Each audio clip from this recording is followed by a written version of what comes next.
Season 6 of Rick and Morty has come to a close and it's all about those little details. So here are the Rickest, Mortiest, wubba-lubba-dub-dubbyingest things that you missed in Rick and Morty Season 6. Okay, I'll bite. First, we're going to start out with the season finale, episode 10, titled Ricktional Mortpoon's Rickmas Mortcation. This sweaty, hard-to-pronounce punny name we've come to expect from Rick and Morty is a play on the 1989 film starring Chevy Chase, National Lampoon's Christmas Vacation. Do we think it's relevant that Chevy Chase also starred in Community, which was created by Dan Harmon, who also co-created Rick and Morty? Who knows? But we think it's worth pointing out. This episode is also full of Star Wars references. If you don't know, Star Wars is an independent family drama made back in the day that was quite influential. Of course, there is the lightsaber that Morty is gifted by Rick that looks very similar to Luke's saber in Return of the Jedi. While in the film the saber is green, in the episode it is blue. Rick also tells the saber to stay on target, which is a notable line from Star Wars A New Hope. And of course, there is Rick's nonchalant delivery to strike me down. Strike me down, Morty! I don't know about this one, Rick. That was pretty good, huh? In episode 10, it's not just movie references. The portal that the government uses has also been seen earlier in the series. This is called the Nether Portal. The Nether Portal is a play on the Nether Gate from Minecraft, or at least that's what my 12-year-old cousin tells me. South Park did it 4 years ago, Morty. And you might have missed this. When the lightsaber is cutting through the earth going towards the core, we see a chamber of people in red liquid sacks. If you cast your mind back to episode 2 of season 4, yes, the one with Rick's special toilet, you'll remember those sacks. Those sacks, whoever's within them, are experiencing a simulation of their own personal heaven. For a show that loves to tell us how much it hates its own canon, it is funny how many references they throw in there. Unbelievable!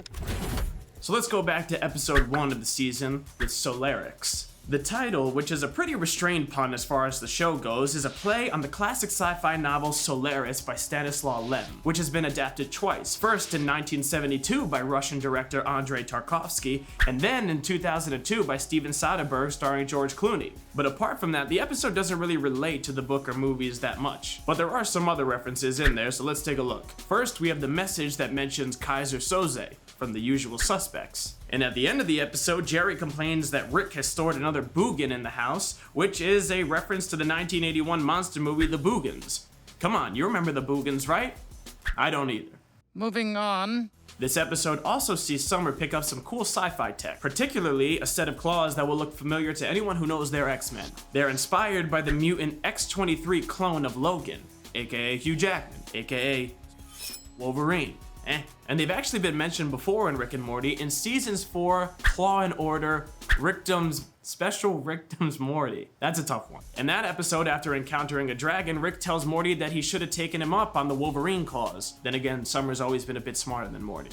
On to episode 2, Rick, a Mort Well Lived. The show has done plenty of movie parodies, but this one may be the most comprehensive and fully self-aware spoof of Die Hard. Did you notice that the phrase Die Hard is spoken 40 times throughout the episode? Well, maybe next time you watch it, you can have a shot for every single time someone mentions Die Hard. Let's do a Die Hard. Die Hard. From Die Hard. Die Hard, Die Hard! Actually don't.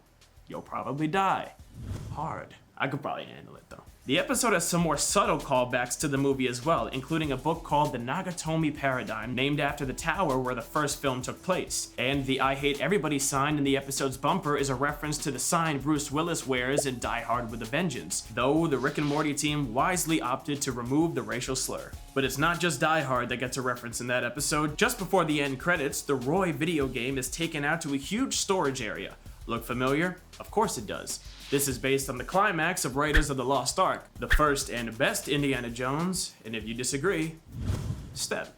I apologize, my Italian came out. Now moving on to the third episode, Bethic Twinstinct, whose title is a play on the 1990s erotic thriller Basic Instinct. Kinda fitting as things get a bit saucy in the episode. But with all that Beth on Beth action going, you might have missed something. This is the first episode in the series to date with no musical score. Elsewhere in that episode, fans of Community will have been pleased to see the reference of Kickpuncher. Here, it's the Street Fighter-esque game that Rick and Summer are playing, but in Dan Harmon's beloved show Community, it was a cheesy RoboCop ripoff that Troy and Abed were obsessed with. Community and Rick and Morty crossover confirmed. Oh, and did you catch the reference to Black Mirror? Maybe? Rick refers to San Junipero, widely considered one of the best episodes from the dark British anthology show. You did a full San Junipero in here? When trying to hide their affair, Beth and Beth say that they're going to get ice cream from the Gloppy drop system. That seems to be a recurring alibi in Rick and Morty. Rick used it back in the season 2 finale when he didn't want his family to know that he was turning himself in.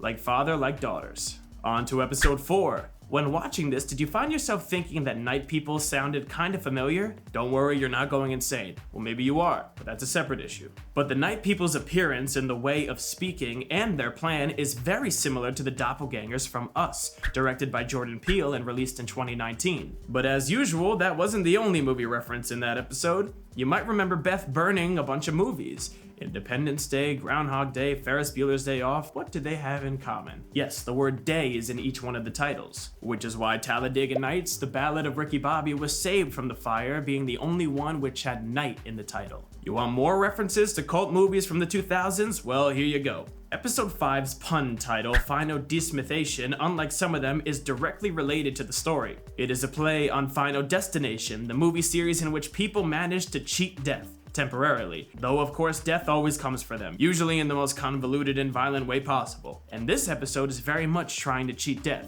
Well, not death exactly. Definitely the death of Jerry's dignity though, or at least what's left of it. As he desperately tries to avoid the fortune cookie's prophecy that he will, do the dirty with his own mother. That was close. Close to what? This season has some questionable themes. Here's something that'll bake your noodle. Bake your noodle. What does that mean? I didn't write this one. The theme from 1970s TV sitcom Taxi plays not once, but twice during episode 5. Once during a fight scene and then in the end credits. One of the stars of the show was Christopher Lloyd, who also famously plays Doc Brown in the Back to the Future franchise. And Doc Brown was one of the main inspirations for, you guessed it, Rick Sanchez. Now, if you were to guess how many cereal-based Easter eggs were on this list, what would you guess? I'll give you a hint. It's more than 1, but unfortunately it's less than 5. The first one comes in episode 6, Juricksic Mort. Got it. It's a blink and you might miss it kind of gag, a TV ad for a cereal called Eye Holes. Where is that from? If you were to guess Interdimensional Cable 2, Tempting Fate, you would be correct. And that's not the only reward Rick and Morty faithfully tucked away in this episode. The show is famous for including shots in the opening credits from stories that we actually never get to see. They'll even make a joke out of that in the next episode. But in episode 6, we finally get the long-awaited appearance of the Cthulwho monster, which has been appearing in the opening credits since the very first episode. Is it a big epic battle with a Lovecraftian horror? Not really. It just pops its head out of a portal and Rick sprays it away like it's a bug. Anticlimactic? Sure. But perfect for Rick and Morty? I'd say so. Keeping within the vibe of the show, there is the idea that dinosaurs perfected the Earth and then humans came along to ruin it. Juricksic Mort explores this idea in a few ways, one of which requires some diligent freeze framing. Remember the list the dinosaurs have, all of the terrible things humans have invented that they shouldn't have? Did you catch them all? Well, here they are. Gunpowder, anime body pillows, celebrity presidents, jazzercise, glute implants, Marvel movies, space tourism, Dogecoin, social media, comment sections, domestic terrorism, Crocs, Amazon Prime, fluffernutter sandwiches, and capitalism. Yep. Seems legit. Onward, gentle viewers, to episode 7, Full Meta Jackrick. As you can probably tell from the title, this one is full on meta, beyond meta. In fact, full of super inside baseball jokes about storytelling techniques and tropes. To name just a few, the episode references Chekhov's gun, a piece of storytelling wisdom that originates with Russian playwright Anton Chekhov. The playwright says if you have a loaded gun in the first act of the play, then later it must go off, or else there's no reason it should be there. Well, we also get a reference to Deus Ex Machina, a trope where a major plot problem is solved in an unexpected or unlikely way. It has roots in the Greek theater where actors playing gods would appear on stage at the end of the play, often using a machine like a crane or a trapdoor to bring the story to a close. The episode also refers to the fourth wall, another theatrical term meaning the invisible wall between the performers and the audience. Suddenly stepping through the barrier and interacting directly with the audience is called breaking the fourth wall. See? It's fun to learn things. Episode 7 also features an appearance from Joseph Campbell, an American writer and literature professor who wrote the book Hero with a Thousand Faces. The book basically analyzed the history of storytelling across the world and found a bunch of parallels between different traditions, and it's been super influential since it was published. In fact, George Lucas, the guy who directed that small indie family drama that I was talking about before, found the book so inspirational he calls Joseph Campbell his Yoda. From fascinating to disgusting, it's actually going to be hard to phrase this one without getting demonetized for explicit content, but I'm going to try. So let's just say there is a gross callback to a phrase first used way back in Never Rick and Morty in season 4. It is another way to say abs. Abs. I don't have any, but I'm working on it. The second part of the word is gutters. First part of the word is C-U-M.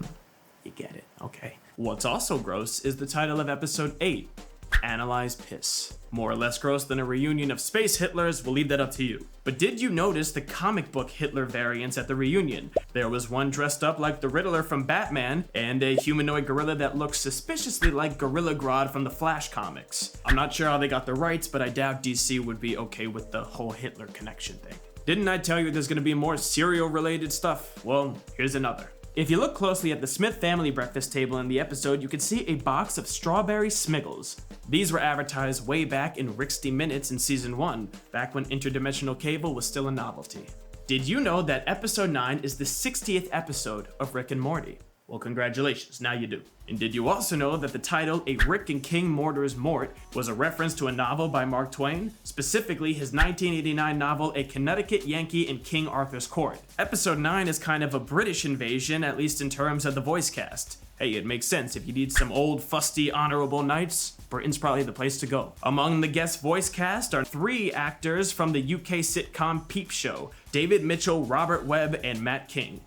And a guy named Daniel Radcliffe, who plays a little-known wizard known as Henry Potter. Oh, and some guy named Jack Black. He's not even British, he's just kind of there. This episode also features a whole bunch of fun visual gags, with the civilizations from other planets in the solar system referencing various cultures and mythologies of Earth. The Earl of Earth looks very much like Santa Claus. The people of Venus all look like women, presumably a reference to the famous phrase, men are from Mars and women are from Venus. And the men from Mars are all dressed up like characters from John Carter of Mars. Oh, and the guy on Neptune looks like Poseidon, the god of Neptune?